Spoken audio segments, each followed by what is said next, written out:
परम पूज्य कमल नयन जी महाराज, आदरणीय स्वांत रंजन जी, आदरणीय अशोक जी बेरी और एक प्रचारक और रहे हैं जो आजीवन अविवाहित रहे हैं, हमारे भरत जी दीक्षित। यहाँ पर जो प्रचारक रहे हैं जिन्होंने सारी जिंदगी समाज की सेवा के लिए समर्पित की है, केवल मैं उन्हीं का नाम ले रहा हूं। लक्ष्मण जी की शादी हुई थी, नहीं हुई थी? लक्ष्मण जी प्रचारक थे? नहीं, प्रचारक नहीं थे।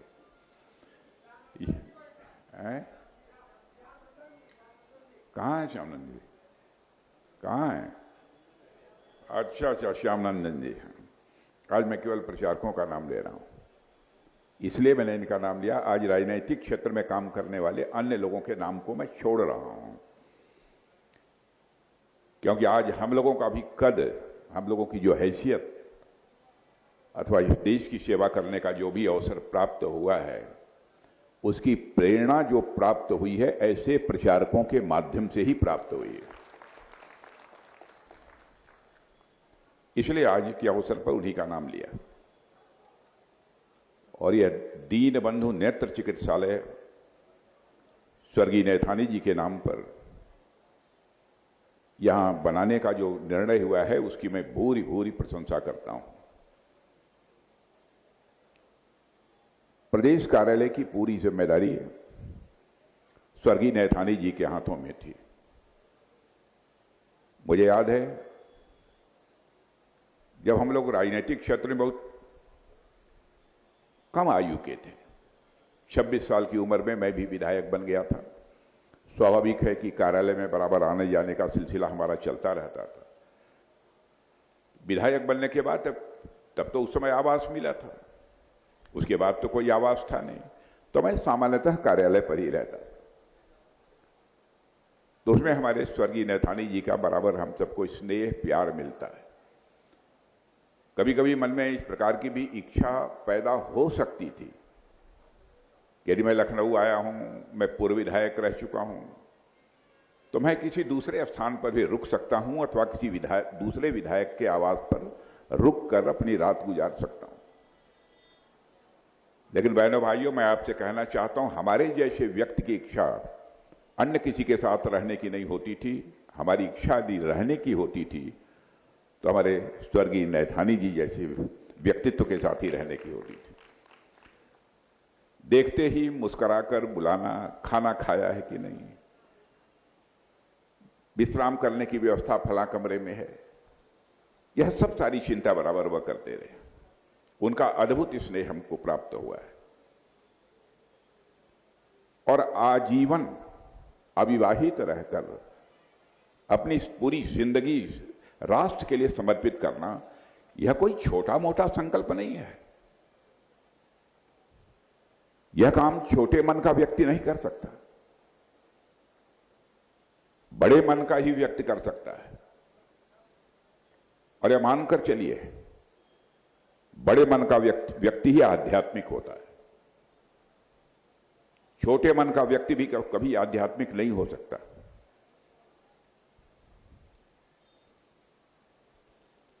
जिसका जितना बड़ा मन होता है, मैंने जो नजदीक से देखा है लोगों को, उतनी ही ज्यादा उन्हें सुख की प्राप्ति होती है, उतनी ही अधिक उन्हें आनंद की प्राप्ति होती है।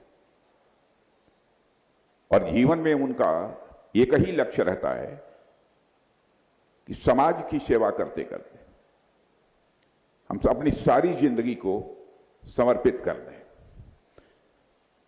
और जीवन में यदि वो कुछ प्राप्त करना चाहते हैं तो परमानंद की ही प्राप्ति करना चाहते हैं। उनको जीवन में और कुछ नहीं चाहिए। व्यक्ति की सेवा करने में भी आनंद की अनुभूति होती है, किसी की सेवा करने में सुख की अनुभूति होती है।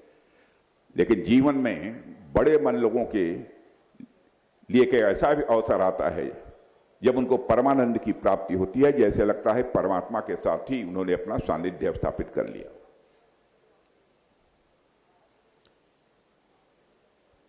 बहुत ही विलक्षण व्यक्तित्व थे। कार्यालय का पैसा बर्बाद नहीं होना चाहिए, यह पार्टी के कामकाज में जहां उचित हो वहीं खर्च होना चाहिए। इसकी बराबर नैथानी जी ने चिंता की, बराबर चिंता की। राष्ट्रीय स्वयं संघ के प्रचारक के रूप में अपनी उन्होंने जिंदगी गुजारी, भाजपा में रहते हुए भी।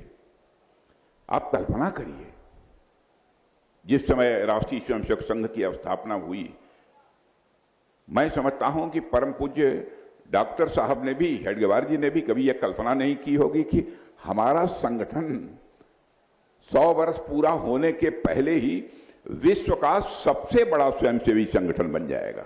कल्पना नहीं की होगी। इसका मतलब परमात्मा को भी यह मंजूर था कि इतने सारे लोगों ने अपनी जिंदगी खपाई है। और मैं बताना चाहता हूं, लोग कहते हैं ना राष्ट्र की सेवा, राष्ट्रीय स्वयंसेवक संघ का यह उद्देश्य रहा ना। राष्ट्र ही नहीं, वो तो पूरी सृष्टि की सेवा के लिए बने। और जिस दर्शन को उन्होंने स्वीकार किया है वह वसुधैव कुटुंबकम का दर्शन है। इस वसुधार पर रहने वाले जितने भी लोग हैं, चाहे देश की सीमा के बाहर ही क्यों न रहते हो, सभी हमारे बंधु हैं। यह भाव संघ का रहता है। जिसका विशाल मन होगा उसी के अंदर इस प्रकार के भाव पैदा हो सकते हैं। अब कल्पना करिए कि हमारे देश के ऋषियों और मनीषियों का, दुनिया के दूसरे देशों के ऋषियों और मनीषियों, जो वहां संत महात्मा जो भी होते हैं उनको भी देखिए। दुनिया के किसी भी ऋषि और मनीषी ने अपने देश में रहते हुए वसुधैव कुटुंबकम का संदेश नहीं दिया होगा। The whole world is a family, पूरा विश्व ही हमारा परिवार है। यह संदेश दुनिया को किसी एक देश से गया है तो हमारे और आपके देश भारत से गया है।